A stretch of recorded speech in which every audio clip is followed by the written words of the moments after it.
हिमाचल की तैयारियों में एक गांव बसा था जिसमें बरसों से कोई विवाह नहीं होता था।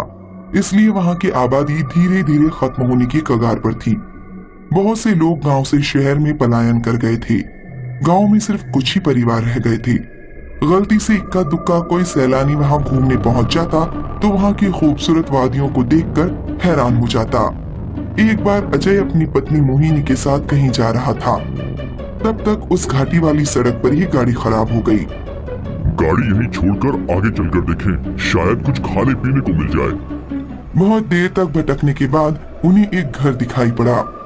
इस गांव की खूबसूरती और हरियाली देखते ही बनती है दिल खुश हो गया। पर पूरे गांव में इतना सन्नाटा क्यों है?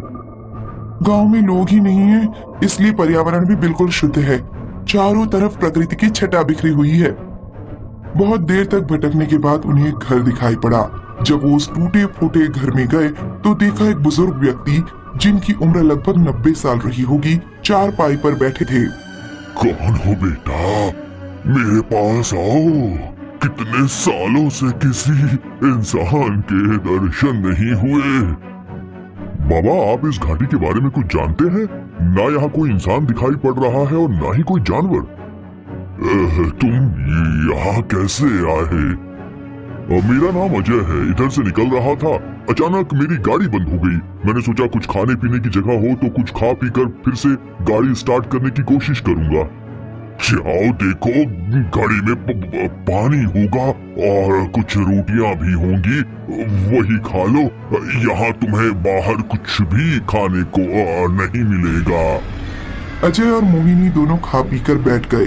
तब बहुत समय पहले ये घाटी भी अन्य घाटियों की तरह इंसानों और जानवरों से आबाद थी। चारों तरफ खुशहाली थी। लोग खेती के अलावा अपना अपना व्यवसाय भी करते थे। एक बार एक मछुआरा पास की नदी में मछली पकड़ने आया। वहाँ नदी के किनारे एक खूबसूरत मछली तड़प रही थी। उसने जैसे ही मछली को हाथ लगाने के लिए हाथ बढ़ाया, वो मछली एक लड़की की आवाज में बोली, मुझे तभी हाथ लगाना जब मुझसे शादी कर सको। मैं तो पहले से ही शादीशुदा हूँ, मेरे तो बच्चे भी हैं। मैं शादी कैसे कर सकता हूँ? अगर शादी कर भी लिया तो खिलाऊंगा क्या? साधारण मछली ही तो है, शादी कर भी लूं तो किसी को क्या फर्क पड़ेगा? यही सोचकर उसने मछली को उठा लिया। उसे उठाते ही वो एक खूबसूरत मत्स्य कन्या में बदल गई। ये देखकर वो हड़बड़ा गया और तो मछली से लड़की कैसे बन गई? पहले तुम्हें मुझसे शादी करनी पड़ेगी, वरना मैं इसी नदी में कूदकर अपनी जान दे दूंगी, जिसका परिणाम तुम्हारे पूरे गांव को भुगतना पड़ेगा। मेरी बात तो सुनो, मैं पहले से ही शादीशुदा हूँ, मेरे 2 बच्चे भी हैं। मैं तुम्हें घर लेकर चलता हूँ। वहाँ गांव की पंचायत ही ये निर्णय ले सकती है कि मैं दूसरा विवाह कर सकता हूँ या नहीं। तुमने मुझे हाथ क्यों लगाया, जबकि मैंने तुमसे पहले ही कहा था कि शादी करनी है तभी हाथ लगाना। तुम अपनी पहली पत्नी के रहते दूसरी शादी नहीं कर सकते। इतना सुनते ही अचानक वो मत्स्य कन्या एक भयानक चुड़ैल में बदल गई। इस छोटे गांव में अब से कोई विवाह नहीं होगा, ये घाटी बर्बाद हो जाएगी। चुड़ैल के ये कहते ही अचानक बिजली चमकी और वो आकाश में उड़ गई। किसी को कुछ भी समझ में नहीं आया। उपाय तो है पर बहुत कठिन है। क्या उपाय बताया था उसने? उसके लिए किसी को घने जंगलों में जाकर वहाँ बने एक जलाशय में रहने वाली सभी मछलियों को पूरे 1 साल तक आटे की गोलियां खिलानी होंगी। 1 साल पूरे होने पर वही चुड़ैल आएगी, तभी इस घाटी को शाप मुक्त कर पाएगी। कभी किसी ने कोशिश नहीं की? हर साल इस घाटी से कोई न कोई वहाँ जाता है, पर 1 साल पूरा होने से पहले ही लौट आता है। इस बार एक महात्मा जी आए थे और उन्होंने कहा था कि मैं आप सबको इस बात का आश्वासन देता हूँ कि मैं इस गांव को शाप मुक्त करवा कर ही छोड़ूंगा। उस बात को भी 1 साल हो गया है, उनका समय भी पूरा हो गया है। देखो, ईश्वर ने चाहा तो हमारा गांव भी पहले की तरह ही फिर से गुलजार हो जाएगा। अभी लोग वहां बैठे ही थे। ऐसा लगा जैसे बहुत से लोगों की आवाज आ रही है। अजय बाहर गया तो देखा एक महात्मा जी रथ पर बैठकर आ रहे थे और उनके पीछे पीछे पूरी भीड़ थी। सब लोग महात्मा जी की जय जयकार का नारा लगा रहे थे, जो कि आस पड़ोस की घाटी वाले लोग थे। मुझे भी सहारा देकर बाहर तक ले चलो। आज लगता है हमारी घाटी उस चुड़ैल मत्स्य कन्या के श्राप से मुक्त हो गई है।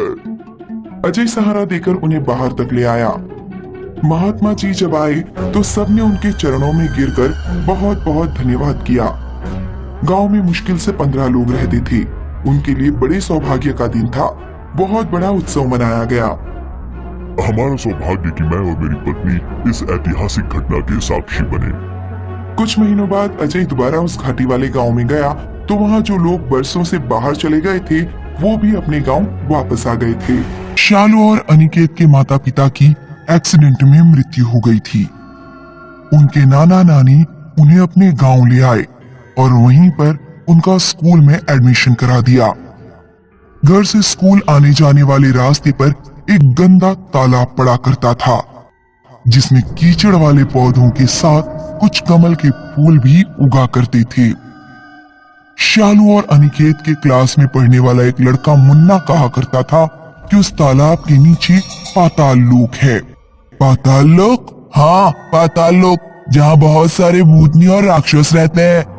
बहुत साल पहले हमारे स्कूल का ही एक लड़का उस गंदे तालाब में कमल का फूल तोड़ने गया था। पाताल लोक की एक भूतनी ने उसको पकड़कर तालाब के अंदर खींच लिया था। गांव के दर्जन भर लोग गायब हो चुके हैं। शालू और अनिकेत ने उस रात अपनी दादी से पूछा, दादी, गांव के गंदे तालाब में क्या कोई पाताल लोक की भूतनी रहती है?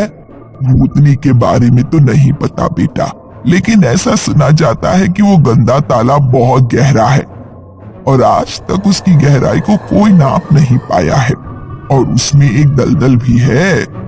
इसलिए कभी भूल कर भी उस तालाब के पास मत जाना।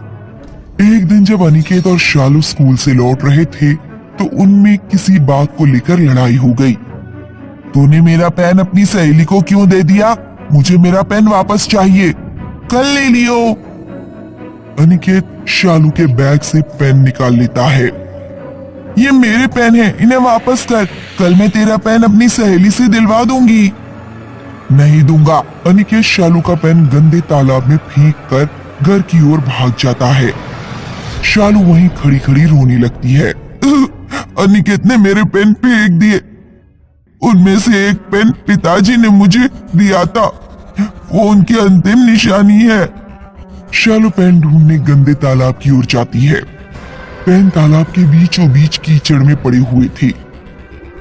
शालू ने एक डंडे से पेन को अपनी तरफ लाने की कोशिश की, लेकिन डंडा छोटा पड़ गया। लगता है अब मुझे तालाब में घुसना ही पड़ेगा। शालू तालाब में घुस गई। उसके घुटनों तक कीचड़ ही कीचड़ था।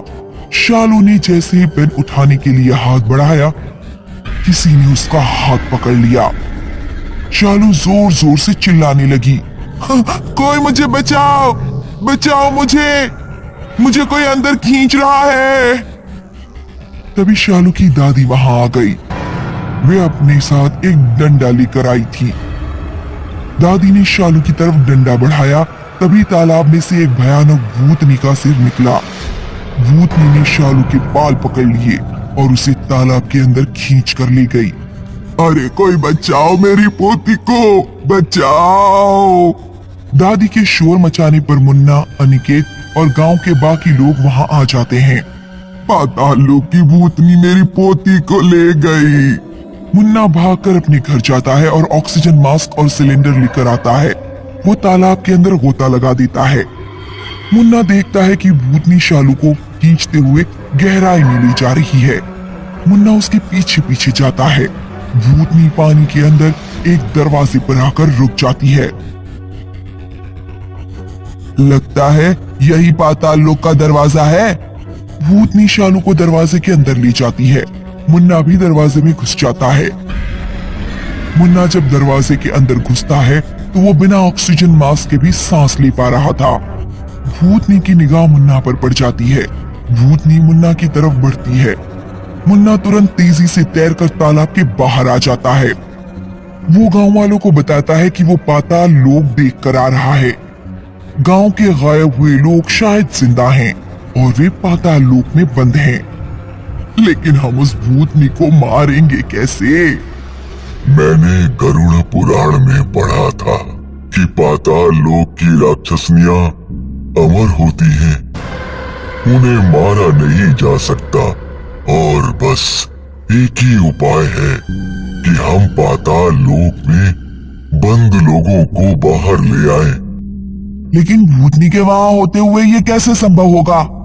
पुराण में ये भी लिखा था कि पूर्णिमा की रात को राक्षसनियां गहरी नींद में सोती हैं। मुन्ना, अनिकेत और गांव के कुछ अन्य लोग पूर्णिमा की रात को तालाब के अंदर पाताल लोक में जाते हैं। वे देखते हैं कि भूतनी सो रही है। गांव के लोग एक एक करके शीशे में बंद सभी लोगों को बाहर लाते हैं। सभी लोग जिंदा थे। गांव के सभी लोग तालाब में मिट्टी डालकर तालाब को हमेशा के लिए पाट देते हैं। हालांकि गांव के लोगों को अभी भी डर लगता है कि कहीं भूतनी मिट्टी हटाकर किसी दिन वापस न आ जाए। तो वीडियो को बनाने में थोड़ा मेहनत लगा है यार, तो ये बता दो कि कैसा लगा वीडियो, कमेंट करके यार। मजा आया तो मजा आया तो यार लाइक शेयर सब्सक्राइब कर दो यार, पैसा थोड़ी ना लगता है।